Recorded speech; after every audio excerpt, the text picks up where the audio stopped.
Hi everyone. இது ரொம்பவே ஒரு இன்ட்ரெஸ்டிங்கான ஒரு கேள்வியா இருக்கும் அப்படின்னு நான் நம்புறேன். நீங்க கொஞ்சம் யோசிக்கிற மாதிரியும் இருக்க போகுது. Two persons of masses 55 and 65 kg respectively are at the opposite ends of the boat. அப்போ போட் இருக்கு, ரைட்? ஒரு போட் இருக்கு, அந்த போட்டுடைய ரெண்டு எண்டு, இது ஒன்று அது ஒன்று. அப்போ பார்த்தீங்க அப்படின்னா two persons of mass 55 and 65 kg are respectively at the end opposite. அப்போது இந்த இடத்துல ஒரு 55 kg ஒரு ஆப்ஜெக்ட் இருக்கு, இங்கே வந்து பார்த்தோம் அப்படின்னா 65 kg ஒரு ஆப்ஜெக்ட் இருக்கு. இதை கொடுத்துருக்கு.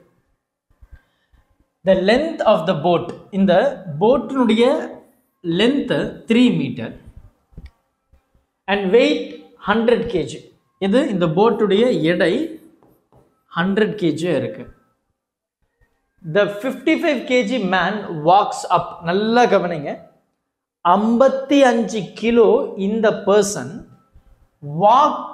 walks up to 65 kg. அப்போ இவர் என்ன பண்றாரு? நடந்துகிட்டு போறாரு, நடந்துகிட்டு இங்கே போறாரு. எப்போ? 65 கிலோக்கு பக்கத்துல. and sits with him. அவர் கூட உட்கார்ந்துகிட்டு பேசுறாரு. if the boat is still in water, அந்த போட் இன்னும் தண்ணியில மிதந்துட்டு தான் இருக்கு. the center of mass of the system shifts by. இப்போ center of mass எப்படி மாறும் அப்படின்னு சொல்லி கேட்குறாங்க. இதை வந்து நீங்க நல்லா அனலைஸ் பண்ணக்கூடிய ஒரு விஷயம். அப்போ center of mass அப்படின்னு சொல்லும்போது ஃபர்ஸ்ட் நமக்கு ஃபார்முலா வந்து யோசிக்கவே கூடாது, இட் ஷுட் பாப் அப். இதான் நமக்கு வந்து centre of mass for two ஆப்ஜெக்ட்ஸுக்கு நம்ம கண்டுபிடிக்கிறது. 3 ஆப்ஜெக்ட்னா அது m3 x3 divided by m1 m2 m3 add பண்ணுவோம். இப்போ இதுதான் எனக்கு இருக்கு. இப்போ என்னுடைய சென்டர் ஆஃப் மாஸ் எப்படி இருக்கும்? ஸோ நம்ம வந்து ரொம்ப தெளிவாக ஒரு விஷயத்தை படிச்சிருக்கோம். என்னுடைய சென்டர் ஆஃப் மாஸ் அப்படின்றது அந்த ஆப்ஜெக்டுடைய மொத்த எடை எங்கே இருக்கோ அதுதான் நம்ம சென்டர் ஆஃப் மாஸ்ன்னு சொல்லியிருக்கோம். இப்போ இந்த பர்சன் வந்து இந்த பக்கம் மூவ் பண்ணி இங்கே உக்காடுறாரு. இப்போ இந்த போட்டுடைய சென்டர் ஆஃப் மாஸ் வந்து மாறி இருக்குமா, எந்த இடத்துல மாறி இருக்கும் அப்படின்றது தான் கேட்குறாங்க. இப்போ இந்த இடத்துல நம்ம ரொம்ப தெளிவாக பேசணும் அப்படின்னா, இந்த போட்டோடைய சென்டர் ஆஃப் மாஸ் வந்து மாறலை. விச் மீன் இது எங்கே ஷிஃப்ட் ஆகிருக்கு? எங்கேயுமே ஷிஃப்ட் ஆகலை. நோ ஷிஃப்ட்ஸ், எங்கேயுமே ஷிஃப்ட் ஆகலை, ரைட்? விச் மீன் என்னுடைய ஆன்சர் வந்து 0 தான். எங்கேயுமே ஷிஃப்ட் ஆகலை, அதே இடத்துல தான் இருக்கு அப்படின்றத நம்ம பேசுகிறோம். இப்போ அது ஷிஃப்ட் ஆகி இருந்தால், சென்டர் ஆஃப் மாஸ் இந்த ஷிப்புக்கு மாறி இருந்தால், அந்த ஷிப்பு வந்து போட்டா, அந்த போட்டு வந்து அதே இடத்துல இருக்க முடியாது.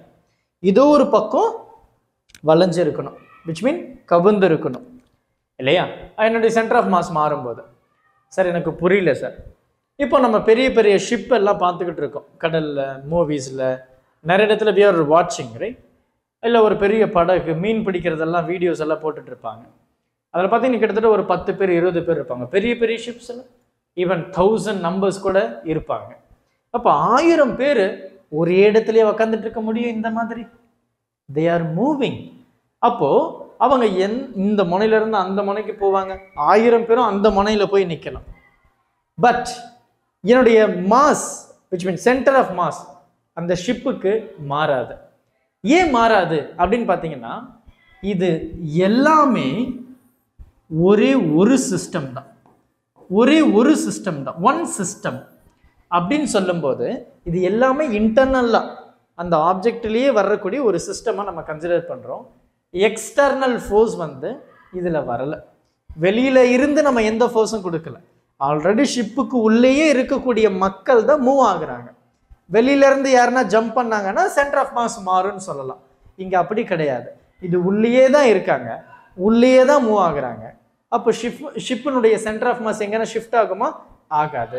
என்னுடைய பதில் வந்து 0. அப்போது அந்த 1000 பேர் அந்த ஷிப்பினுடைய எக்ஸாம்பிள் உங்களுக்கு ரொம்ப ஈஸியாக புரியும். ஏன்னா அவங்க எல்லாம் ஒரே சிஸ்டம், அந்த ஷிப்புக்கு உள்ளேயே தான் இருக்காங்க, வெளியில இருந்து திடீர்னு வரல. அப்போ centre of mass of this doesn't change. So your answer is 0. So இந்த ப்ராப்ளம் எல்லாம் நீங்கள் வந்து கொஞ்சம் பொறுமையாக சால்வ் பண்ணால் மட்டும்தான் புரியும். Thank you. Help others with a smile.